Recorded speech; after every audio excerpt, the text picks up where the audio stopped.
Pour commencer, je vais demander à nos invités de se présenter brièvement et nous commencerons par Madame Sarah Fèvre, maire de Quingey. Bonjour à tous. Déjà, tout de même, un grand merci pour l'invitation. On a dit qu'on faisait pas trop de remerciements, mais quand même, je suis très très heureuse d'être présente en tant que maire de Quingey. Je suis aussi première vice-présidente de la communauté de communes Loup-Lison, ancienne présidente de l'ex-communauté de communes du canton de Quingey. Je vous expliquerai un petit peu plus tard la démarche, en effet. Et je suis en charge de l'aménagement de l'espace, de l'environnement et du plan climat, air, énergie territoriale. Et je pense que je m'étendrai un petit peu plus après. Madame Blandine Aubert, directrice de l'ADEME. Bonjour à tous. Voilà, tout a été dit. Blandine Aubert, directrice régionale de l'ADEME, Bourgogne-Franche-Comté.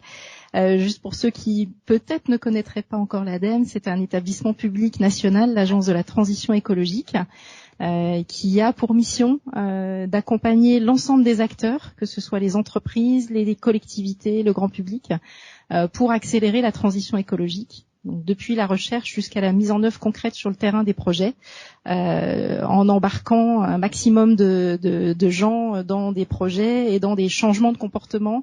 Le but, c'est vraiment de changer de modèle de société pour aller vers cette transition. Monsieur Jean-François Caron, maire de Los-en-Gohelle, dans le Pas-de-Calais. Oui, d'abord, je voudrais vérifier que vous m'entendiez bien. Est-ce que ça fonctionne ? Parfaitement. Bon, extraordinaire. Alors d'abord, je vous salue parce que je suis à distance et je salue notamment Anne Vigneault, que j'ai la chance de connaître par ailleurs. Voilà, j'ai vu sa main qui s'agitait. Donc moi, je suis élu depuis assez longtemps, en 1992 en région Nord-Pas-de-Calais. J'ai fait plusieurs mandats de vice-président de région et j'ai d'ailleurs présidé l'EPF Nord-Pas-de-Calais pendant 6 ans, ce qui était une aventure extraordinaire. Et je suis également maire de Los-en-Gohelle. Alors je ne suis plus à la région depuis un petit moment là, et je suis maire de Los-en-Gohelle. Je termine mon mandat dans 1 an. C'est mon 4e mandat. Et par ailleurs, j'ai donc Los-en-Gohelle qui est démonstrateur de l'ADEME en matière de conduite de changement vers le développement durable, enfin en matière de transition. Et enfin, j'ai créé depuis quelques années maintenant une structure qui s'appelle la Fabrique des Transitions, qui est basée sur l'idée que la transition est un enjeu de changement d'imaginaire sur le développement de demain et un enjeu de conduite de changement. C'est pas une affaire technique d'ingénieur, on a besoin des ingénieurs, mais c'est une autre façon de regarder le développement. Cette fabrique regroupe à peu près 300 organisations au niveau national et développe avec les territoires, parce qu'on pense que la transition viendra des territoires. On développe toute une stratégie d'accompagnement. Voilà, j'arrête là pour cette présentation. Merci. Monsieur Michel Maillat, maire de Tramail en Saône-et-Loire. Bonjour à toutes et à tous, et merci pour l'invitation, effectivement. Tramail, c'est une petite commune située, je dirais, en mi-chemin entre Lyon et Dijon. On est au sud de la Saône-et-Loire, une commune de 1000 habitants, qui revendique d'être, hélas, la seule commune de France dont la municipalité ne consomme que de l'énergie renouvelable. Pour chauffage, pour éclairage, etc. On ne consomme que de l'énergie renouvelable. Alors, peut-être qu'il y a d'autres exemples, mais j'en ai toujours pas trouvé. De plus de 1000 habitants. J'ai oublié de préciser. Voilà. Et puis donc personnellement, je suis maire depuis 1995. On a engagé pas mal d'actions au niveau de la commune. J'ai contribué à la création du réseau national TEPOS avec le CLER, le comité de liaison des énergies renouvelables, dont j'ai été à un moment donné président. Je suis vice-président à Amorce pour l'instant et membre du CLER, membre aussi d'Énergie Partagée. Voilà. Merci.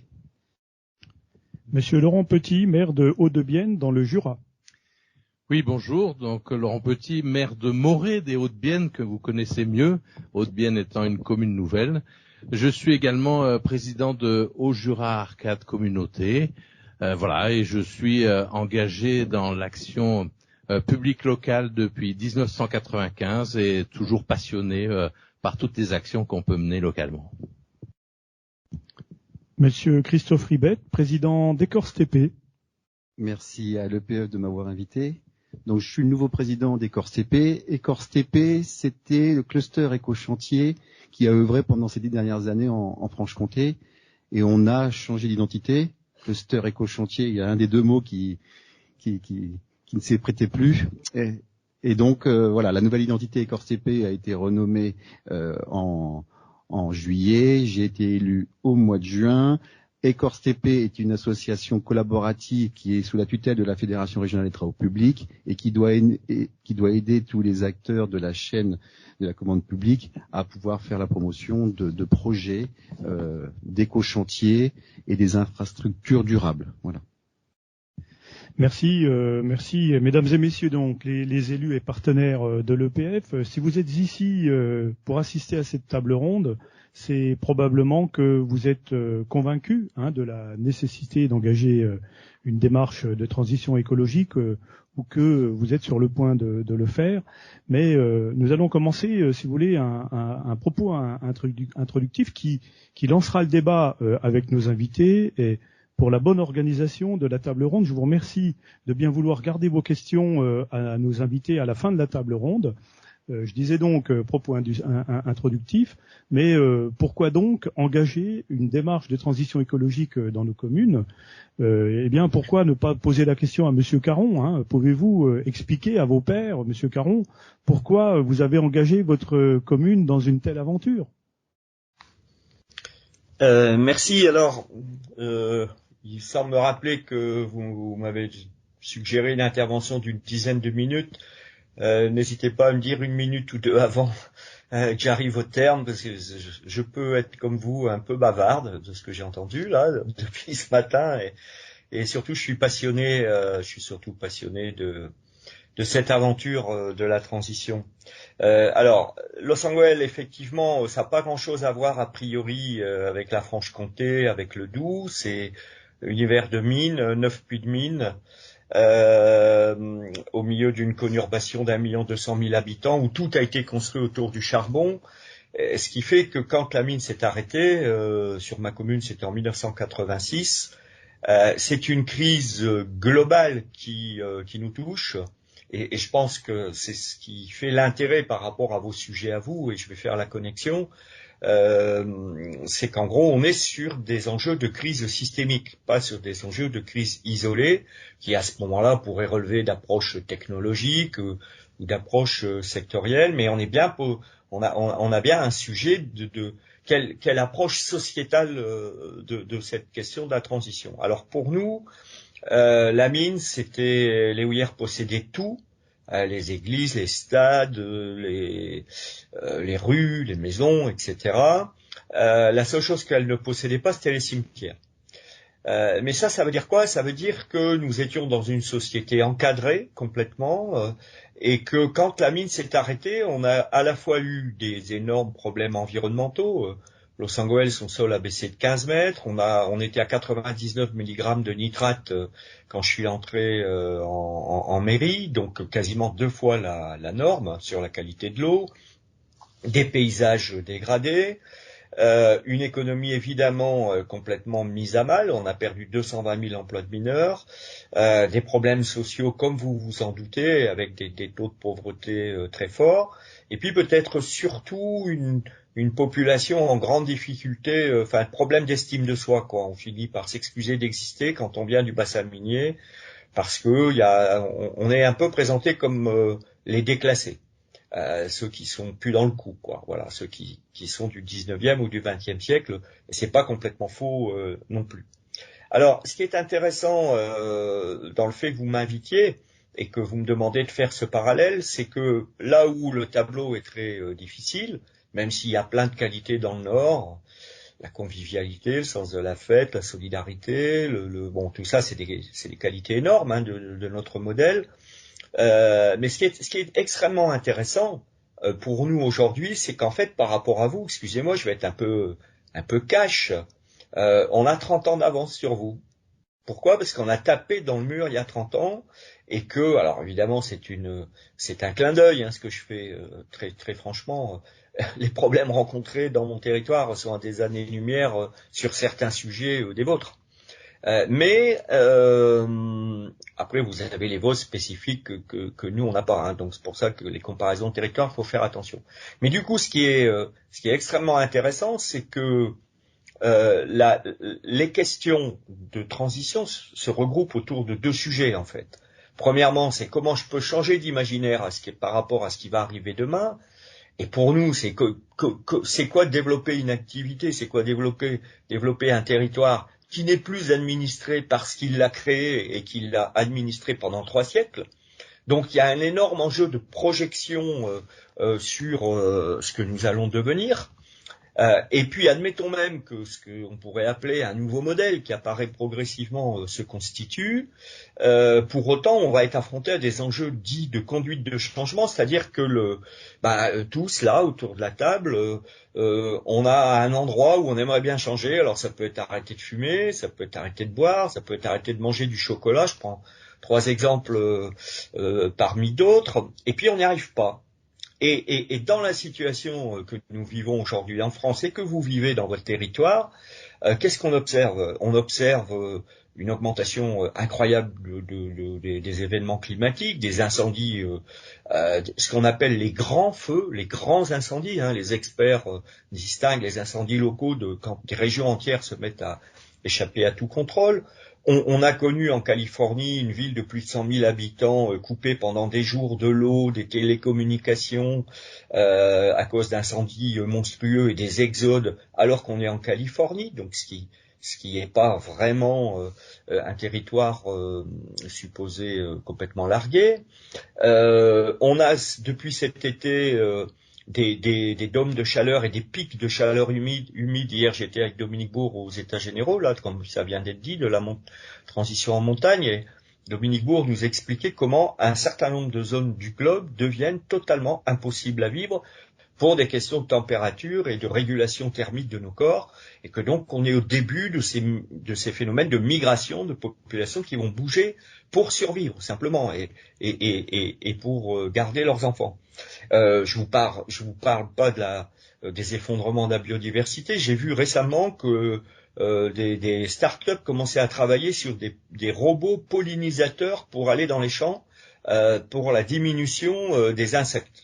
Et quand on regarde tout ça et qu'on regarde les conséquences économiques, sociales et même politiques, quand vous regardez comment aux États-Unis un Trump a pu flamboyer pendant 6 ans, même si l'histoire s'est arrêtée, ou un Bolsonaro qui sacrifie les derniers vrais poumons verts de la planète et avec tout le rôle de régulation que ça a, on peut dire que nous sommes entrés dans une crise systémique qui est à la fois liée au fait que les ressources de la planète ne sont pas infinies et donc, à un moment donné, oui, les ressources commencent à manquer, et qui est lié au fait que les rejets de l'activité humaine, sous forme de molécules chimiques dans l'atmosphère, sous forme de carbone dans l'atmosphère et autres, font qu'on compromet les conditions de vie sur Terre, en tout cas pour de plus en plus de personnes.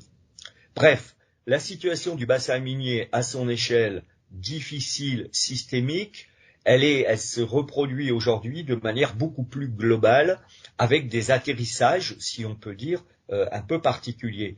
Par exemple, en montagne, mon ami Pierre Leroy, qui est à Puy-Saint-André, à côté de Briançon, m'explique que ça fait 3 fois qu'il refait une route pour accéder à un hameau parce que la montagne s'écroule, et qu'ils ont remis les ânes parce qu'ils peuvent plus refaire la route, et que donc ils sont amenés à des changements radicaux. Le président du Puy-de-Dôme m'explique qu'il a engagé son département en transition parce qu'il a observé que les vaches maintenant descendent l'été dans les étables parce qu'ils n'arrivent plus à les nourrir en montagne avec la sécheresse et avec le manque d'eau, donc plus de végétation, et qu'à l'inverse, l'hiver, les bêtes, elles sortent, alors qu'avant, il y avait de la neige. Bon, donc, par rapport à ça, ce qui est intéressant à l'os, c'est qu'effectivement, on a mené un certain nombre de programmes, alors certains presque anecdotiques, mais par exemple, ça fait 15 ans qu'on consomme plus d'eau potable pour les usages de nos villes parce qu'on a généralisé des systèmes de récupération d'eau et que donc on est complètement autonome. Par exemple, depuis 1997, on a généralisé l'éco-construction dans l'habitat et on a aujourd'hui à peu près 10% de la population qui paye plus de consommation de chauffage parce que les bâtiments sont passifs, ils sont voire même à énergie positive, et c'est du logement social. Par exemple, on a refait 15 km de trame verte à l'intérieur de la commune et on a un retour de la biodiversité dans des zones qui étaient trop urbaines et donc on recrée des corridors biologiques, sans compter que ce sont aussi des espaces de loisirs, des espaces de promenade pour aller avec ses enfants, par exemple. Par exemple, on a une bascule de l'agriculture qui aujourd'hui, alors qu'on est dans des terres très intensives et dans des climats enfin, c'est de la grande culture, quoi. Hein. C'est pas les fonds de vallée de la Drôme sympas où on fait un quart d'hectare de potiron. Non, voilà, nous c'est de la betterave, c'est bon voilà. Et on a 40% de notre surface qui est passée en bio, qui bascule vers du circuit court, avec des agriculteurs FDSEA. Enfin, je veux dire dans le moule classique du modèle agricole classique. Alors, c'est juste quelques éléments comme ça que je vous donne d'illustration de résultats, des résultats économiques aussi. On a un pôle de compétitivité sur l'économie circulaire, a développé beaucoup de choses sur les éco-activités. Alors, qu'est-ce qui est intéressant dans cet exemple, c'est qu'en fait, je reviendrai, je pense, tout à l'heure enfin sur les questions de participation habitante, mais c'est d'abord que tous les processus de construction de la ville sont imaginés en co-construction avec les acteurs. Tout est sujet à implication habitante et donc c'est extrêmement puissant parce que ça donne de l'expertise d'usage sur les projets, ça améliore donc la qualité des projets, ça améliore leur mise en œuvre puisque quand on a été associé en amont, on se sent impliqué par la mise en œuvre et ça a permis le développement de choses extrêmement intéressantes comme des projets à initiative d'habitants qu'on appelle les 50-50 où les habitants proposent par eux-mêmes de développer des programmes d'intérêt général qu'on contractualise avec la ville. Bref, il y a de la puissance publique augmentée, il y a des habitants impliqués. Et d'ailleurs, pour la petite histoire, on est entre élus. En 2008, notre équipe a fait 82,1% des voix. C'est une ville de 7000 habitants, hein, ce qui était le plus gros score du Nord-Pas-de-Calais. Alors que c'était sur un projet de transition revendiqué, visible, et donc juste je glisse ça pour dire que la question de la transition n'est pas antipopulaire. C'est plutôt que probablement la façon dont on l'a fait et la façon de la construire avec les habitants est extrêmement puissant. Donc ça c'est extrêmement fort. Entrer dans une démarche beaucoup plus transversale, systémique, ça revisite le management de nos institutions parce qu'il faut tenir les questions économiques, sociales, environnementales ensemble. Voilà.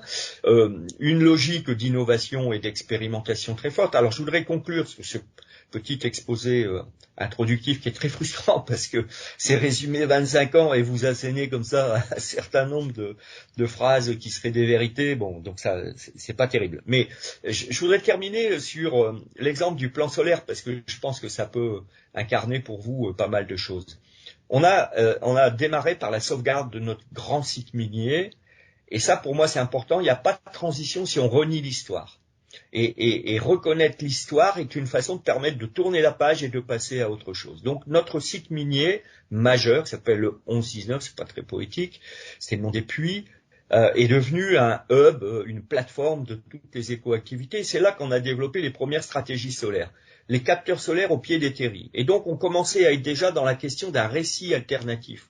Comment le solaire va remplacer et se développe au pied de la dette en carbone incarnée par les terris qui font à peu près 200 mètres de haut. Puis on l'a développé sur les services techniques de la ville, le foyer personnes âgées. Puis on l'a co-construit avec la communauté catholique sur l'église. Et on a sorti la première église solaire de France. Avec, j'ai invité le pape à l'inauguration, qui n'est pas venu. Bon, on était déçus, mais par contre l'évêque nous a fait une sortie dithyrambique en disant que l'Église prenait sa part de la transformation du monde. Et si je le dis, c'est pour dire que l'adhésion de la communauté catholique est devenue extraordinaire au solaire, parce que ça a installé progressivement un certain nombre de signaux d'innovation et de mobilisation des acteurs. Puis on a mis en place, parce que beaucoup de citoyens voulaient rentrer dans le jeu et qu'on a développé les processus citoyens, on a mis en place un plan solaire citoyen et on a aujourd'hui 120 familles qui ont mis une partie de leur épargne. Résultat des courses, avec ça, on a mis en concession les toitures de la ville et on a maintenant fait toutes les toitures utilisables, toitures publiques, qui sont toutes en solaire, les écoles, salles de sport, etc. Et tenez-vous bien, on a trop d'argent et donc on cherche des nouvelles toitures et donc on commence à s'attaquer aux toitures.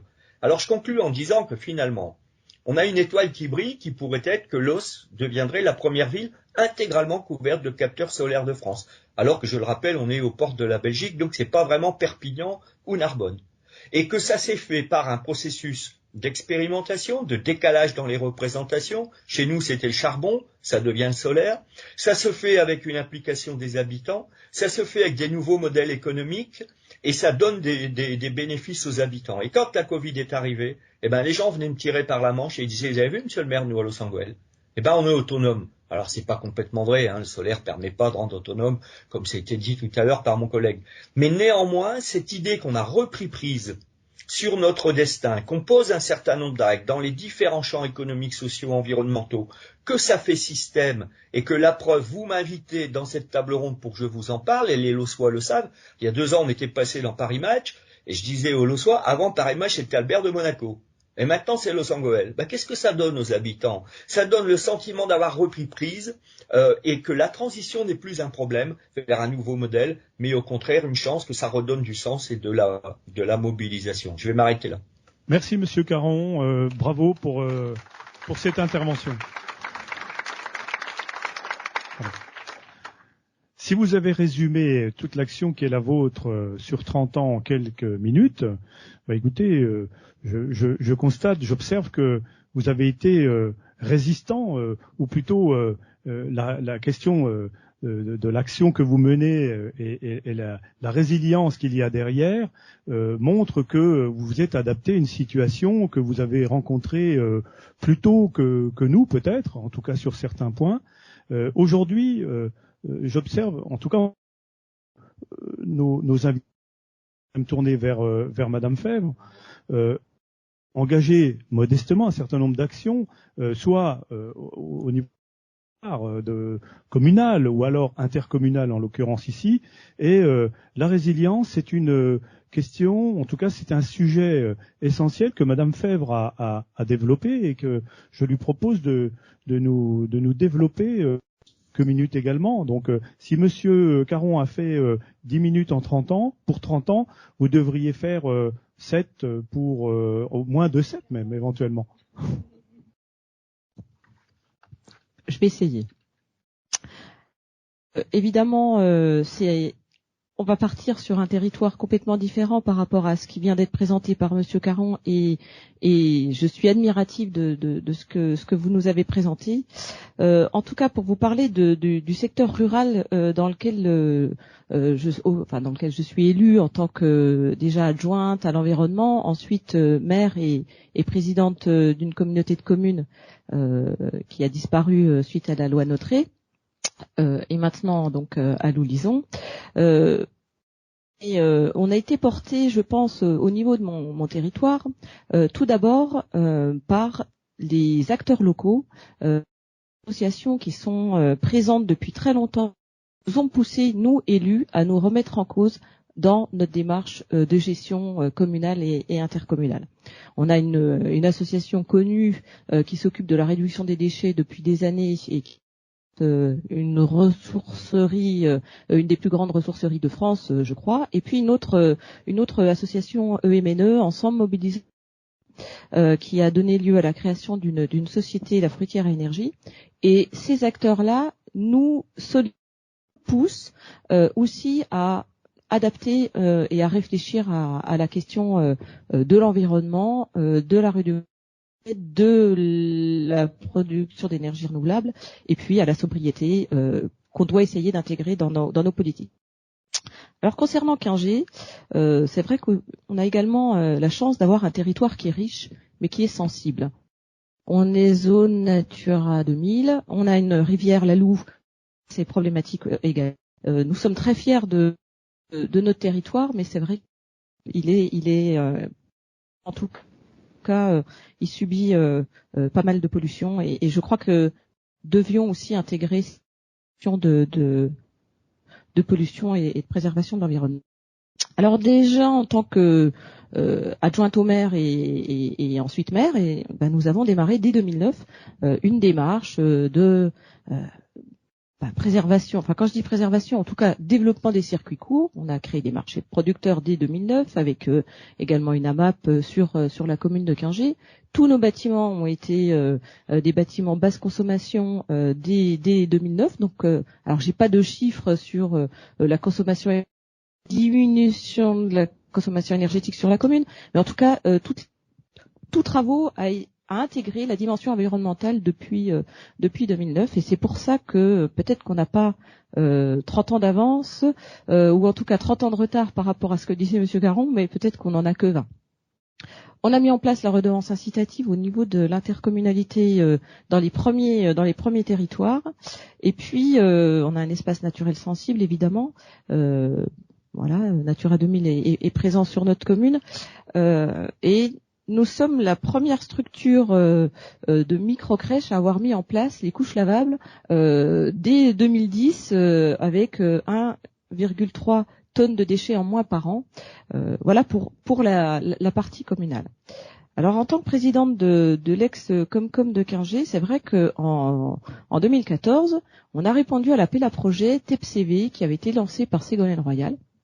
Et on a été lauréat parce qu'on avait, et sur la commune de Quingey et ses alentours, tous les éléments que je viens de vous présenter.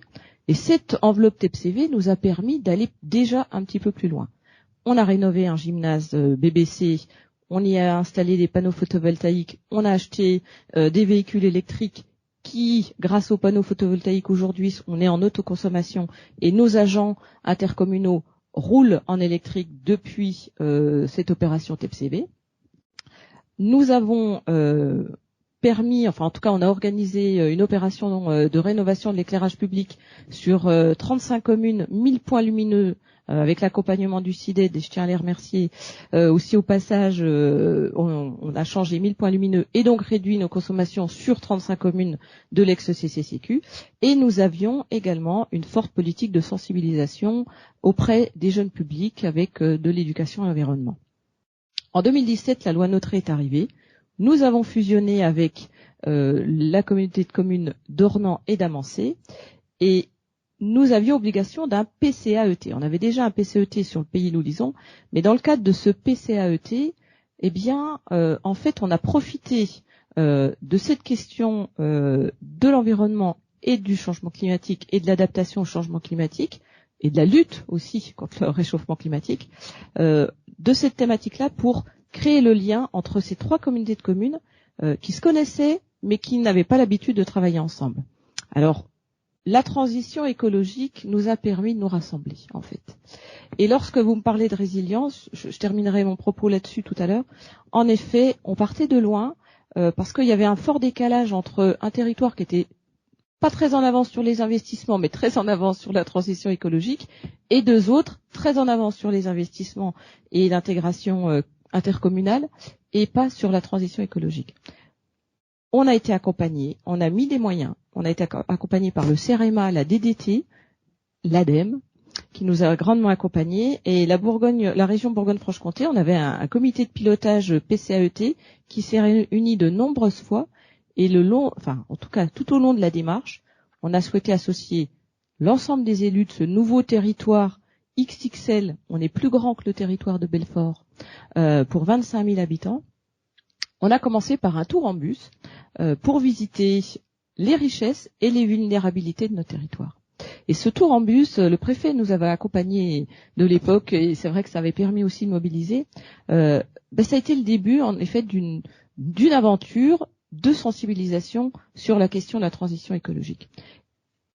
Quand je dis qu'on partait de loin, c'est que j'avais encore des discours autour de moi climato-sceptiques à l'époque, en 2017-2018, dans les élus, qui pensaient que l'activité humaine n'avait pas d'impact sur le réchauffement climatique et que c'était un phénomène naturel et qu'on allait trouver des solutions. Alors aujourd'hui, je crois que les discours ont changé. Alors je ne sais pas si c'est tout le travail d'échange, de débat qui en est la seule cause. Je pense qu'aussi les phénomènes climatiques s'accélèrent, qu'on a le Covid et qu'aujourd'hui c'est la somme de tout ça. Mais je crois qu'aujourd'hui, avec le plan d'action qu'on a mis en place, enfin je dis mis en place parce qu'on est le premier PCAET approuvé du département du Doubs. Et on est déjà dans les actions. Sur l'éducation à l'environnement, on a déjà 180 classes qui ont eu la chance d'avoir de la sensibilisation avec nos 3 structures de développement, d'éducation à l'environnement, qui se sont entendues et qui nous ont fait une proposition globale sur notre territoire, sur ce nouveau territoire. Et puis nous créons une plateforme de la transition et de la rénovation énergétique avec l'accompagnement de la région, qui se concrétise avec l'embauche aujourd'hui de 2 chargés de mission, un sur l'accompagnement et un sur l'animation autour de la rénovation de l'habitat. Parce que le grand axe de notre plan climat, c'est la sobriété et d'essayer de lutter contre le réchauffement climatique déjà en isolant un maximum et en rénovant un maximum notre habitat, en accompagnant aussi les collectivités, les maires qui sont demandeurs d'un accompagnement pour la rénovation de leur bâti et pour éventuellement de créer du locatif, parce que on sait très bien que l'étalement urbain, en effet, c'est un dossier qui est présent dans le cadre de notre SCOT. Je m'occupe aussi de l'élaboration du SCOT sur l'Horizon. Et donc le ZAN, on y travaille, et je crois aussi que sur cette question de la zéro artificialisation nette, les élus ont aussi intégré que l'étalement urbain en zone rurale n'allait plus être possible de la même façon que sur les 10 dernières années. Par contre, je tiens à alerter une chose, c'est que si notre territoire, je peux pas l'affirmer, mais il me semble qu'il est résilient. Les élus le sont. Ils ont pris en compte toutes ces démarches-là. Mais attention, il faut qu'on avance tous, territoires ruraux, territoires urbains, sur le ZAN de la même façon. Parce que tout le travail qui a été fait de prise en compte de l'inquiétude autour du réchauffement climatique et de la question de la préservation de la biodiversité, j'entends des discours que j'entendais pas dans mes élus, sur les élus de notre territoire, mais si certains veulent jouer, ou en tout cas veulent que des territoires puissent encore avoir des droits de l'étalement urbain et d'autres non, je vais les perdre. On va les perdre. Et on va tous perdre. Et je pense qu'il faut qu'on soit solidaires sur cette question-là également. On aura des débats, on aura des choses à discuter dans le cadre des SCOT et de l'aménagement, mais tous les territoires ruraux, urbains, il faut qu'on avance de la même façon et qu'on soit solidaires. Alors, je sais pas si j'ai encore un petit peu de temps. Écoutez, merci beaucoup. Non, Madame voilà. Febvre. Bon, merci beaucoup pour cette intervention. Vous savez que le temps nous est compté et vos propos sont tellement intéressants qu'on pourrait vous écouter longuement. Je retiens quand même le nécessaire accompagnement des collectivités sur les projets que vous menez. On comprend aussi que la question des moyens est essentielle parce que il va bien falloir en parler. Accompagnement, moyens. Madame Aubert, n'est-ce pas là un domaine dans lequel l'ADEME peut effectivement apporter sa contribution et plus encore? Oui, alors plus tout seul on ne peut rien. Hein. Je rappelle toujours que nous on est des facilitateurs, on essaye d'accélérer, mais sans les élus, sans les techniciens, sans des gens motivés et engagés comme vous tous ici, l'ADEME elle peut rien faire. Donc on travaille avec. C'est notre leitmotiv, on travaille avec les acteurs, qu'ils soient publics ou privés, et ça c'est vraiment essentiel. Et on travaille en particulier avec les collectivités parce que on estime que 50% des émissions de gaz à effet de serre sont liées directement ou indirectement aux décisions que vous prenez en tant qu'élus. Que ce soit au titre de vos compétences directes, l'urbanisme, on en a parlé avec la ZAN, votre patrimoine, les réseaux de chaleur, la mobilité, etc. Ou que ce soit à travers le pouvoir de mobilisation et d'engagement des acteurs qui sont sur vos territoires. Et Monsieur Caron l'a très bien dit. Vous avez un pouvoir de mobilisation et de catalyseur de l'ensemble des acteurs de vos territoires. Et je dirais que ce soit sur vos compétences ou sur votre pouvoir de mobilisation, vous avez vraiment des leviers d'action énormes entre vos mains. Et donc, on est particulièrement attentif à l'accompagnement des collectivités à l'ADEME parce que vous êtes vraiment des acteurs clés. Alors, je l'ai dit tout à l'heure, on accompagne de la recherche à la mise en œuvre concrète des projets. Alors juste 2 exemples, la recherche en Bourgogne-Franche-Comté, c'est pas forcément à l'ADEME notre fer de lance. Par contre, on essaye de défricher avec vous, d'expérimenter et d'aller sur des sujets qui vous questionnent et pour lesquels on n'a pas forcément encore de réponse toute faite.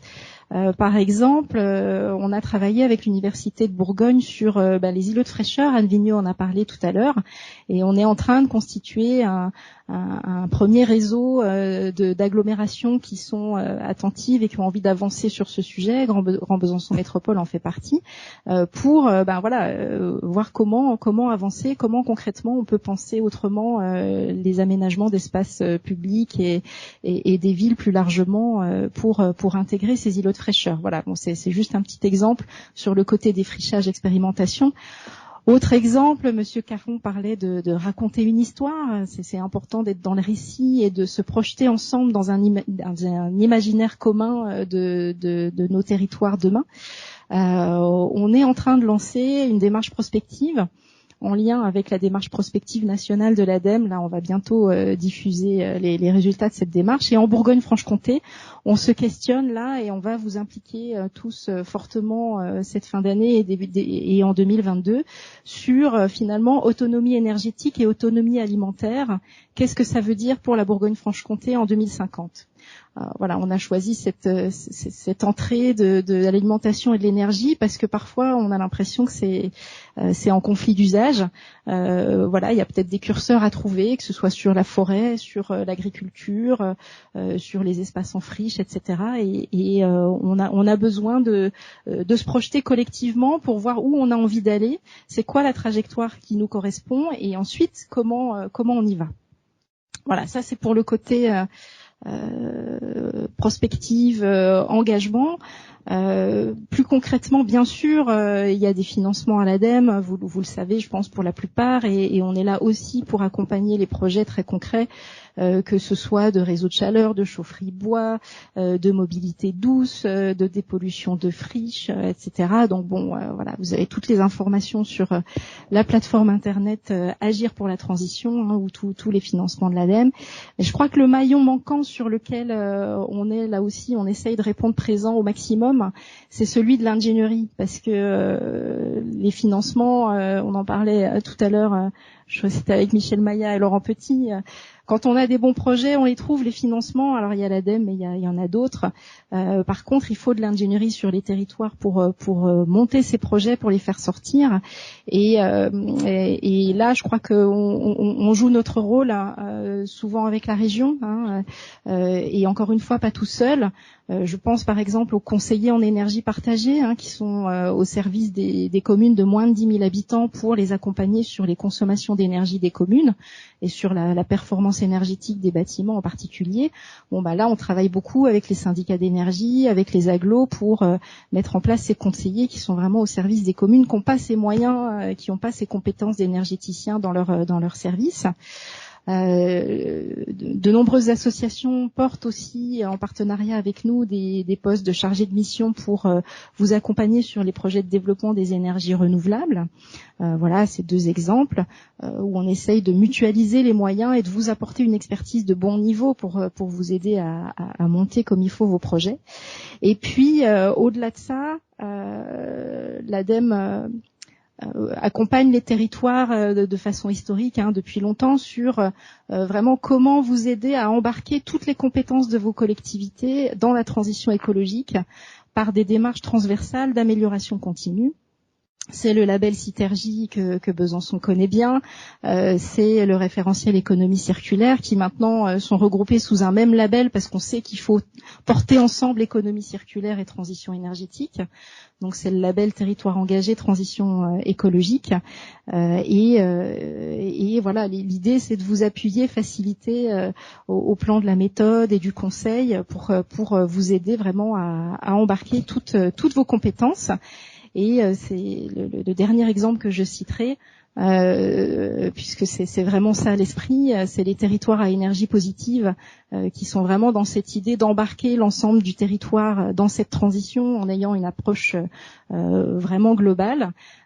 Concrètement, c'est aussi par les échanges entre vous et les apports d'expérience, les échanges de pratiques qu'on arrive à vous aiguiller et à vous aider.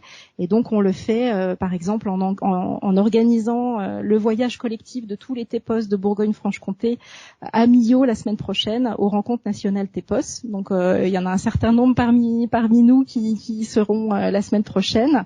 Voilà, c'est aussi vous qui pouvez vous aider vous-même entre guillemets en faisant comme aujourd'hui, et je remercie l'EPF d'avoir pris l'initiative de cette table ronde, des partages de pratiques pour aller plus loin ensemble.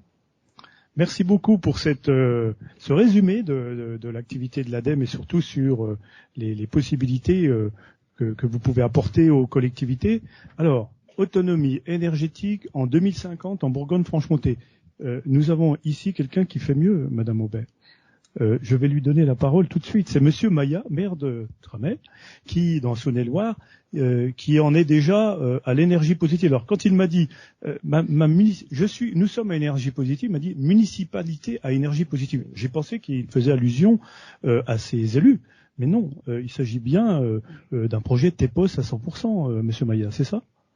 Alors, tout à fait.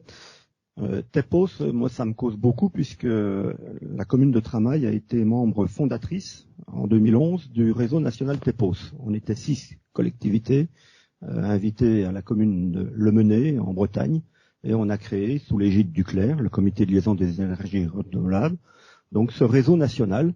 Et j'espère peut-être que l'année prochaine, on aura des rencontres nationales TEPOS dans une commune que je connais bien, puisque j'ai le président de la communauté de communes du Clunisois qui est présent ici.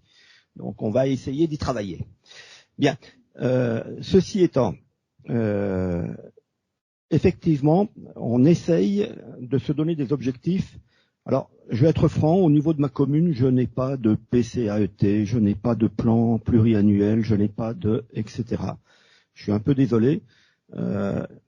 Pour m'excuser, je dirais que vous avez devant vous la partie technique, financière, administrative de la collectivité, puisque commune de 1000 habitants, on a 9 fiches de salaire dans la commune. Hein.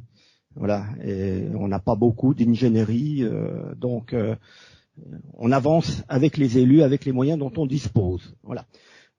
D'où l'intérêt aussi de la mutualisation. Et d'avoir aussi, je dirais, des conseillers en énergie partagée, merci l'ADEME, parce qu'il faut reconnaître aussi, élu depuis 1995, que au début c'était beaucoup plus simple. Toc toc toc, la DDE, on veut faire un projet, et là on nous mettait un ingénieur, un technicien, enfin, etc. Et on avait de l'ingénierie qui nous était proposée, et on pouvait avancer sur nos projets. Bon, c'est une époque passée maintenant, hein, c'est plus tout à fait ça. L'État est plus dans le régalien, on va dire, dans le contrôle, et un petit peu moins dans l'accompagnement, encore que, mais voilà, ça change. Alors, on a eu la chance effectivement d'avoir ces conseillers en énergie partagée par l'intermédiaire d'une association, l'agence technique départementale en Saône-et-Loire, et ça nous a permis effectivement d'avancer sur des projets. Mais on a aussi avancé par nos propres moyens. Le premier sujet que nous avons élaboré à Tramay, c'est un réseau de chaleur, tout simplement parce que dans le PADD de notre PLU, on nous disait qu'est-ce que vous allez faire en développement durable. Et c'est là où l'ADEME et la région nous ont dit, vous pourriez peut-être faire un réseau de chaleur, vous avez un petit hôpital, vous avez une certaine concentration de bâtiments publics, allez-y. Et donc on y est allé, et c'est grâce à ça qu'on a mis le pied à l'étrier.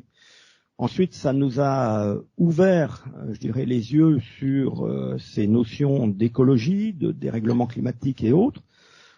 On a ensuite travaillé sur l'éclairage public en trouvant une formule très très simple en fait pour économiser de l'énergie. C'était de ne plus allumer l'éclairage public. C'est radical, hein, ça fonctionne très bien. Essayez, on économise beaucoup de CO2 et de kilowattheures. Mais il fallait oser à cette époque, à une époque où, quand on discutait avec les syndicats d'électrification, quand il y avait des travaux, on nous disait, mais vous savez, on va vous mettre encore 2 poteaux d'éclairage public parce que c'est compris dans le chantier. De toute façon, vous inquiétez pas, on va vous remettre encore des lampes. Il n'y a pas de problème, monsieur le maire. Donc là, on était plutôt à contre-courant. Bon, on a réussi, mais il nous a fallu 2 ans aussi, je tiens à le dire, de concertation, de consultation, d'échange avec une association nationale pour la protection du ciel et de l'environnement nocturne, pour convaincre nos habitants que à 2 heures du matin, dans Tramail, il n'y avait peut-être pas besoin d'avoir toutes les lampes électriques allumées. Voilà, sauf peut-être pour les chats qui allaient passer. Donc, ça a été de la discussion comme ceci. Et puis, progressivement, donc, on est parti sur d'autres champs. Alors, on a commencé par faire la petite rénovation énergétique, ok, très bien, mais avec un seul chantier, isolation par l'extérieur de la salle des fêtes. Et quand je dis un seul chantier, c'est un seul travail.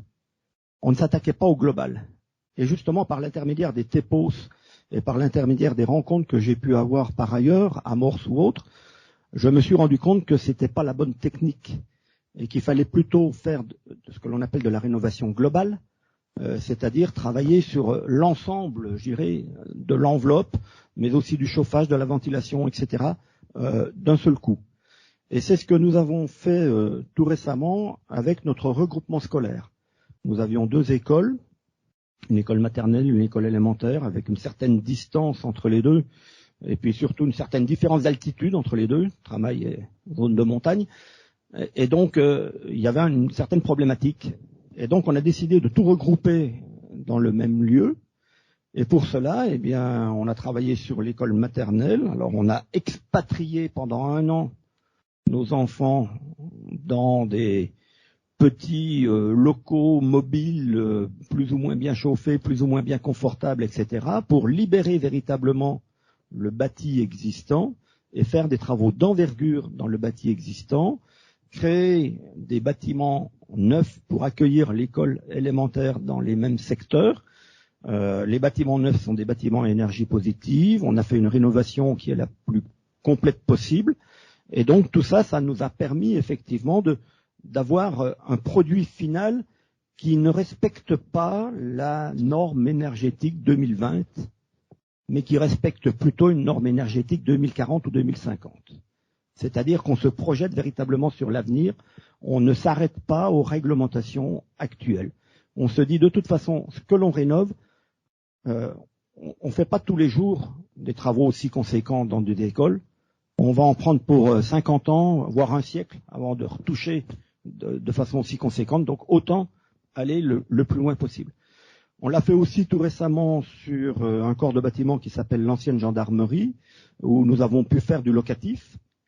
Alors c'était un peu délicat, parce que financièrement c'était pas très simple d'équilibrer, puisqu'on a des loyers à 5,80 € le mètre carré.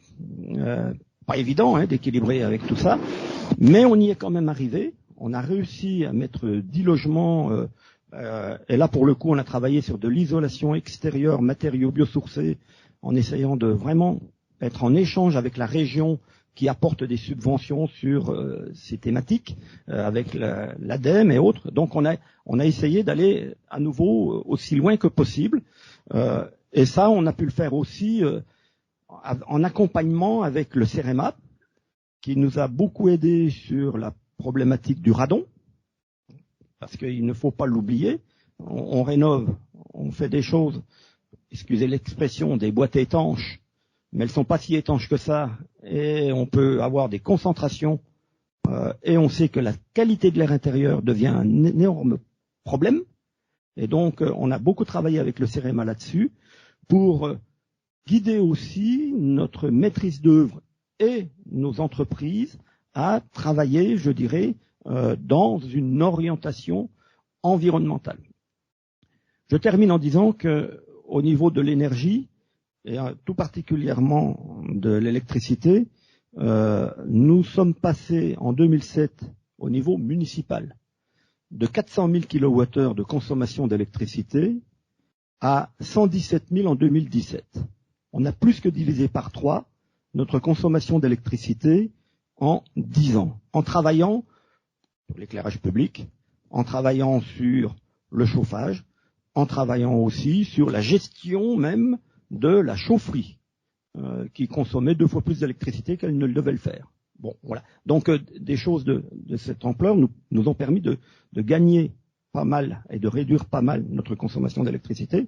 Et c'est pour cela que je vois assez facilement atteignable l'objectif 2024 où je vais avoir installé suffisamment de panneaux photovoltaïques sur les installations municipales pour dire ces panneaux photovoltaïques produisent l'équivalent du courant que nous consommons.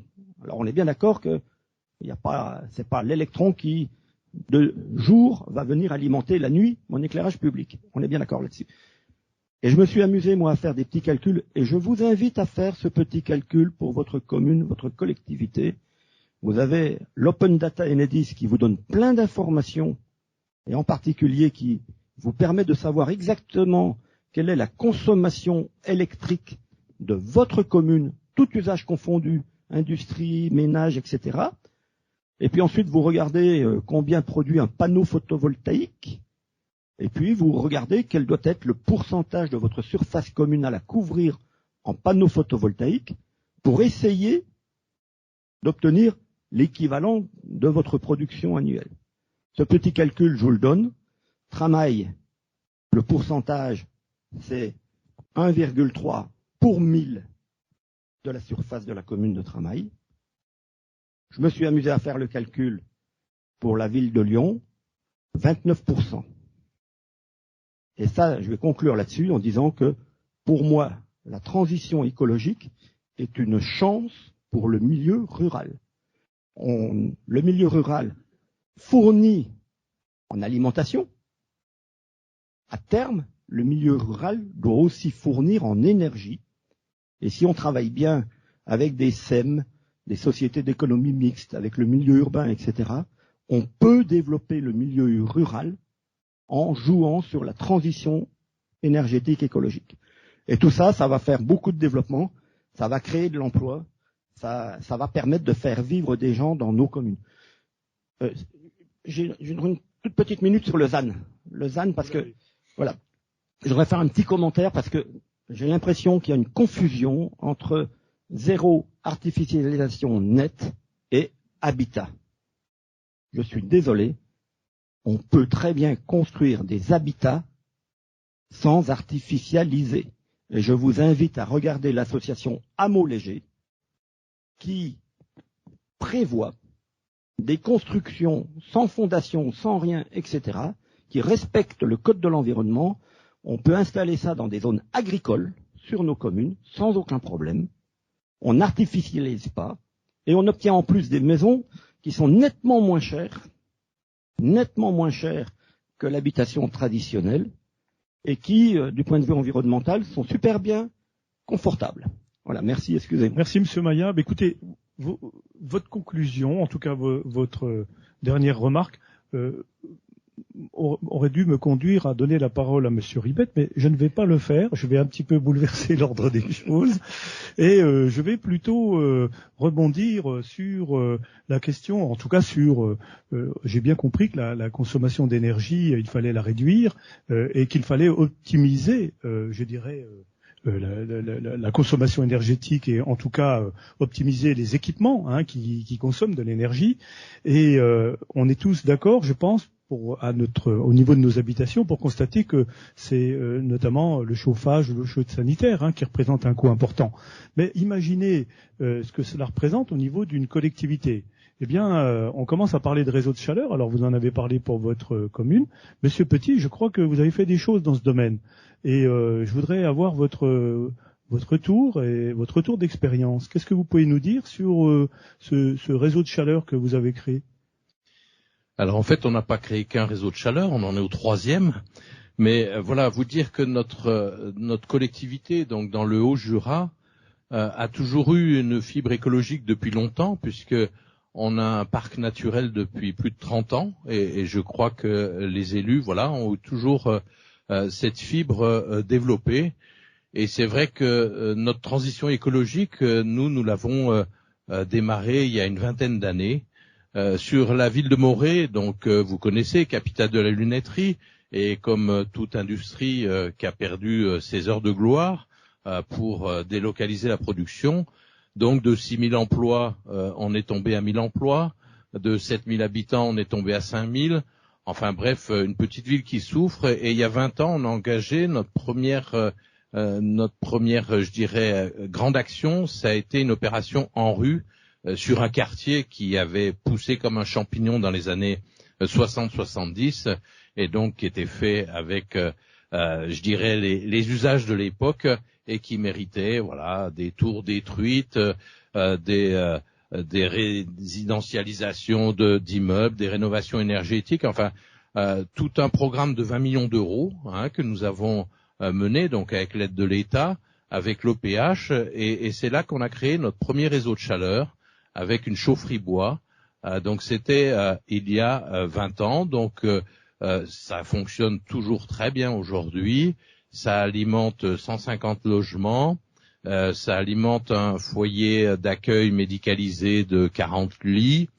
Ça alimente tout un complexe communal, école, logement, centre de loisirs et autres. Bon, il n'y a que la gendarmerie qui devait aussi être greffée. Et bon, c'est vrai que c'est souvent, malheureusement, des fois, voilà, on est accompagné par l'État pour mettre des projets qui sont vertueux.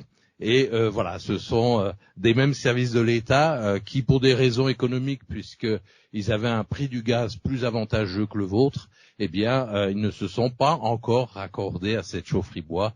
Mais je le rappelle à chaque fois que j'ai l'occasion, d'ici quelques années, j'espère que ça pourra être fait. Enfin voilà, donc bref, ça a été notre première démarche.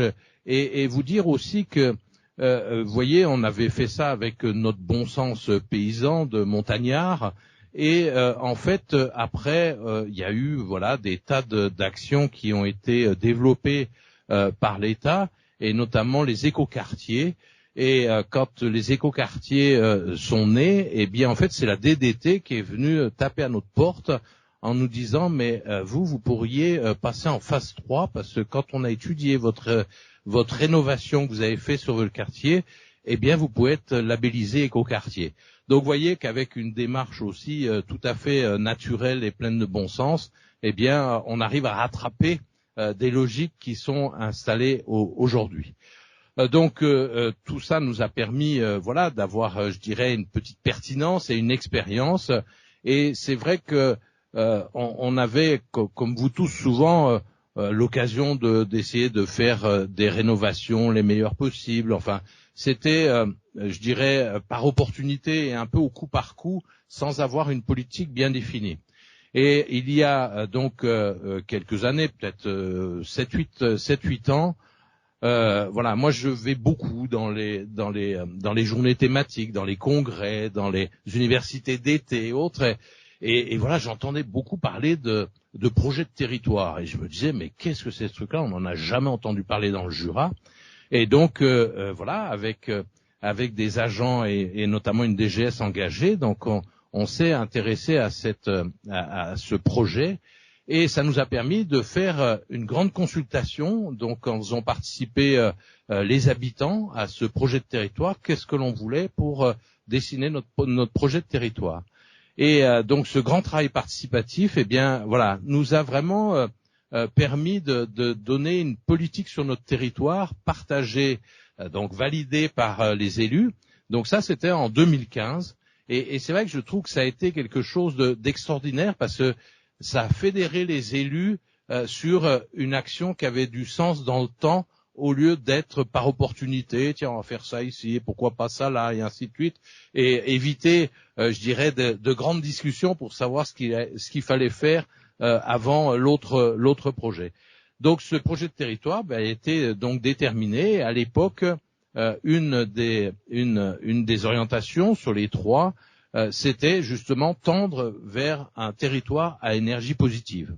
Et c'est là qu'on a rejoint justement l'association et qu'on a été labellisé territoire à énergie positive, donc ce qui nous a donné un coup de fouet dans nos réflexions. Et c'est là aussi où je remercie l'ADEME qui nous a accompagnés, puisqu'elle nous a financé, je dirais généreusement, un poste d'ingénierie sur notre territoire pendant 3 ans. Donc c'est pas uniquement un petit poste qui a d'ailleurs été renouvelé au vu des bons résultats que l'on a eus, et je les remercie encore. Mais c'est vrai que vous savez, souvent dans nos collectivités rurales, voilà, le chapitre 012, c'est sujet à de nombreux débats lors du budget, les charges salariales, et c'est vrai que voilà, embaucher quelqu'un supplémentaire, mais à quoi ça sert? Les études, on n'en a pas besoin, on a la science infuse et autres, et le fait d'être accompagné, voilà, ça déclenche. C'est vrai que pour beaucoup d'élus, le fait d'avoir une subvention, voilà, je pense que c'est assez français, mais voilà, ça aide, alors on y va. Et donc, on a eu la chance de recruter un excellent ingénieur et qui a fait un travail extraordinaire de sensibilisation, d'analyse de nos chiffres. Donc, nous aussi, on a mis en place le conseil partagé en énergie, mais on est même allé au-delà, puisque moi, j'ai sollicité mes communautés de communes voisines en leur disant, mais est-ce que vous voulez pas rentrer dans le TEPO? C'est comme ça, on ferait tout un groupe au niveau du Haut-Jura. Et c'est ce qui s'est passé. Et donc, l'ADEME a accompagné aussi les autres territoires. Et donc, on a travaillé avec 4 chargés de mission qui se voyaient une fois par semaine, qui travaillaient au niveau du parc ensemble. Et donc, c'est vrai que ça a créé une émulation, une compétition qui a été vraiment des plus vertueuses. Alors, dans les actions particulières concernant les réseaux de chaleur, donc c'est vrai que dans le Haut-Jura, vous savez que on a des forêts qui sont donc jardinées, c'est-à-dire qu'on ne fait pas de coupe blanche, on prélève au fur et à mesure de l'accroissement. Et c'est vrai que l'épicéa et le sapin, ce sont les produits nobles de la forêt, et les feuillus sont plutôt un sous-produit pour la filière bois. Et des fois, je connais aussi des forestiers qui coupent les feuillus, les laissent sur place parce que ça vaut même pas le coup de le valoriser plus que cela. Et c'est là où on s'est dit que le bois énergie chez nous, ça avait du sens. Même si le photovoltaïque est aussi pas inintéressant, mais enfin, on n'est pas à Perpignan comme vous le disiez, donc c'est vrai qu'on s'est dit mettons déjà toute la pertinence que l'on peut sur le bois énergie. On avait un contrat de fourniture de plaquettes de bois pour notre premier réseau de chaleur d'il y a 20 ans, et en fait on n'était pas satisfait parce que on n'avait pas toujours que de la plaquette forestière comme c'était dans le contrat, on avait des morceaux de planches, des choses, enfin c'est simple, nos services techniques intervenaient en moyenne 20 fois par semaine sur la chaufferie bois, donc c'était vraiment quelque chose qui était désagréable. Et on s'est dit, et pourquoi pas s'auto-approvisionner. Et donc, on a lancé une étude au niveau du Haut-Jura avec le parc pour avoir un schéma d'approvisionnement, savoir quelle était notre ressource. Et cette étude a montré que on avait largement de quoi faire pour alimenter nos chaufferies bois. Donc, on est venu dans un auto-approvisionnement. Alors bon, je vous passe les détails du montage juridique, mais les communes, alors on s'est associé avec toutes les communautés de communes du Haut-Jura pour créer une plateforme bois de déchiquetage et de séchage, et puis tout un système de livraison. Et donc chaque commune livre son bois à la plateforme, et puis ensuite, on a une livraison organisée. Et on a donc du coup, on est passé en régie dans le fonctionnement de ces réseaux de chaleur. Alors, on a créé entre-temps un réseau de chaleur pour la piscine et une résidence senior où là, j'ai souhaité que malgré les bureaux d'études qui nous incitent toujours à être avec une double énergie, à faire une chaufferie 100% bois. Donc, nous avons 3 chaudières en cascade qui fonctionnent et qui fonctionnent très bien. Et puis, là, demain, donc, grâce au financement de l'ADEME, donc, nous allons faire un gros réseau de chaleur chaufferie bois sur le centre-ville de Morée, de 2 mégawatts pour vous donner une idée, et où on va distribuer tous les bâtiments publics, mais aussi des partenaires privés, le lycée, enfin privé j'entends, extérieur à notre collectivité, le lycée, les collèges publics et privés, et quelques structures privées également.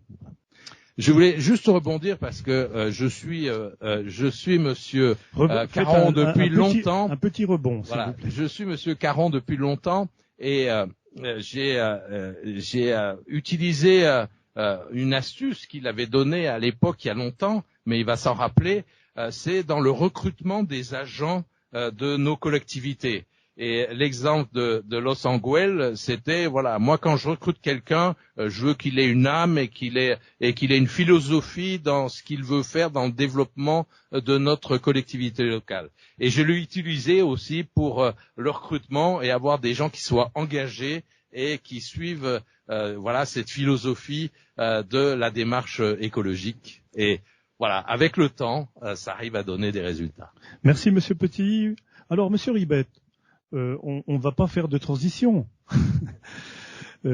Pourquoi ? Parce que vous avez encore moins de temps que prévu, Monsieur Ribet. Et je compte bien sur vous pour, permettre à nos invités de déjeuner dans un timing raisonnable.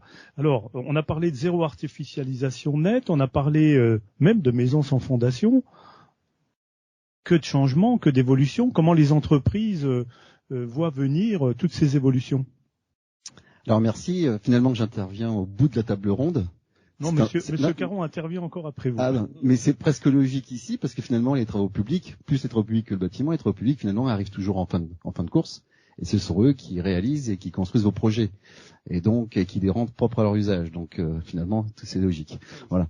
Donc, ce que je voulais dire, c'est que à travers Ecorse et la Fédération des travaux publics, les travaux publics, ils s'engagent et ils sont pleinement engagés dans la croissance verte. Alors, l'idée d'Ecorse, par rapport à la réelle prise de conscience que l'on a tous là ce matin, et puis c'est un constat vraiment unilatéral, c'est que à travers la transition écologique et énergétique, tous les acteurs doivent être pris en compte, et puis tout le monde doit collaborer. Alors, les travaux publics, si on s'en tient à ce qu'ils réalisent vos projets, eh ben, ils peuvent pas apporter beaucoup d'idées si les porteurs de projets sont dans une autre salle. Donc, l'idée, c'est quand même de faire la promotion, d'accompagner les porteurs. Vous êtes porteur, vous êtes élu, vous êtes porteur de projet. Le PF les aide. Comment les travaux publics peuvent s'inscrire dans cette contribution. L'idée, c'est de leur faire montrer et de leur faire savoir que on a un réel savoir-faire.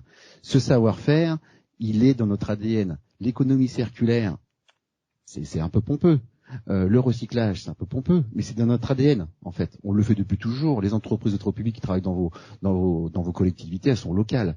Les employés sont locaux. Les carrières sont locales. Et on doit encore travailler sur davantage de recyclage, davantage de réemploi des matériaux et éviter qu'on transporte beaucoup de matériaux sur les routes. Ce que je veux dire aussi, c'est que on dispose d'une multitude de solutions, mais il faut les faire savoir. Et donc Ecorse est là pour essayer d'apporter ce projet collaboratif aux donneurs d'ordre, qui ne sont pas un frein. J'y reviendrai tout à l'heure. Ils ne sont pas un frein parce que vous avez plein d'idées. Et aujourd'hui, tous les projets doivent être durables et à travers ce qu'on peut appeler des éco-chantiers, des éco-quartiers, des éco-conceptions. Nous, ce qu'on souhaite, c'est que vous puissiez les concrétiser, ces éco-labels, ces éco-chantiers, à travers des véritables chartes d'engagement, pour qu'on puisse, de A à Z, vraiment avoir un suivi, entre guillemets, environnemental, si vous voulez, de votre projet. Et ça s'est concrétisé ces dernières années. Voilà. Et qu'on puisse apporter en amont des solutions. Le maillon manquant, à notre avis, c'est que le maître d'ouvrage, il a l'idée, il manquerait, et je le témoigne parce que vous l'avez, il manquerait au conditionnel un peu d'AMO, à travers l'ingénierie dans les départements, dans les communes. Nous, on constate que la maîtrise d'œuvre, c'est là qu'il y a un maillon manquant. Elle fait réaliser les projets, mais c'est elle qui va, préparer le dossier de consultation, et c'est donc elle qui doit intégrer les demandes du maître d'ouvrage et faire répondre les entreprises qui doivent répondre à ces exigences. Si les exigences sont mal explicitées dès le départ, l'entreprise ne comprend pas et réalise peut-être mal certains projets et les rend pas forcément environnementaux au sens du cahier des charges des maîtres d'ouvrage. Donc voilà, Ecorse se veut un petit peu médiateur de tout ça. D'ailleurs, nos membres sont des organismes publics, des organismes privés, et on veut mettre tout ça dans la cocotte minute et puis essayer de travailler ensemble. Voilà. Concrètement, pour faire bref, un exemple. Il y a 2 ans, la communauté de communes de l'Auxerrois, puisqu'on est en Bourgogne-Franche-Comté, d'accord, a signé un protocole pour la création d'un écoquartier, et la démarche était intéressante parce qu'elle a demandé à Ecor TP de s'occuper en place de cette charte, de cet engagement. Faut que ce soit un label, mais faut plutôt que ce soit une charte d'engagement de A à Z, avec non seulement des exigences bien dans le cahier des charges, bien explicitées dans le règlement de consultation, bien explicitées dans le CCTP, et réalisées par l'entreprise et suivies. Il y avait un bureau d'études extérieures. Alors, créateur d'emplois, pourquoi pas, mais voilà, juste au bout de la chaîne. Alors, des réunions de chantier, il y en avait toutes les semaines, des réunions de chantier mensuelles avec prise en compte de tous les critères environnementaux étaient également réalisées. Donc, c'est la chaîne avec une prise en compte financière. Ça a un coût. Voilà. Et à l'échelle du projet, ce n'est rien. Par contre, on est sur le point Z avec la réalisation des indicateurs. Voilà. Et qu'on ne laisse pas les TP en bout de chaîne, en bout de table, à réaliser au projet, mais je pense on a une multitude de solutions, d'éco-solutions, et vous êtes porteur, vous avez l'argent, il y a l'argent. Hein. Maintenant, il y a des solutions. Le ZAN, on y tend, hein, bien sûr, je vois. La biodiversité, s'il faut en mettre davantage, vous le dites et on fera en sorte. On n'est plus obligé de faire des réseaux, on peut faire des noues d'infiltration. Enfin, il y a beaucoup de revêtements perméables. Les entreprises proposent des solutions dans les métropoles. Il existe des solutions pour que le client soit quand même content au final et pouvoir faire un peu de communication environnementale, mais réellement.